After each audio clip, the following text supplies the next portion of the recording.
Syederalun, beberapa jenis bumbu dapur mulai merangkak naik jelang Hari Megang Ramadan 1442 Hijriah.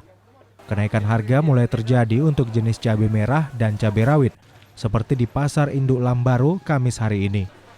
Dalam sepekan terakhir, harga cabai merah naik menjadi Rp45.000 per kilogram, di mana sebelumnya hanya Rp30.000 per kilogram. Demikian juga dengan harga cabai rawit, saat ini tembus ke harga Rp30.000 per kilogram. Kenaikan seperti ini biasanya terjadi menjelang megang puasa. Ini udah stabil, Bang. Stabil, Bang. Udah 40 cabai. Cabai harga berapa dari harga berapa, Bang? Jadi kemarin 48. Sekarang ini udah 40. 40. Untuk tomat, Bang? Tomat yang stabil juga 8.000 udah. 8.000. Bawang, Bang? Bawang 32 yang mulai naik. 32, Bang. 32 sekilo. Yang naik apa saja, Bang? Yang naik bawang, bawang merah, bawang putih naik.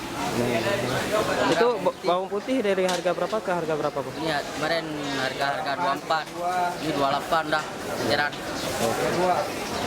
Berarti yang lain... Dari Aceh Besar, Henry, Serambi On TV.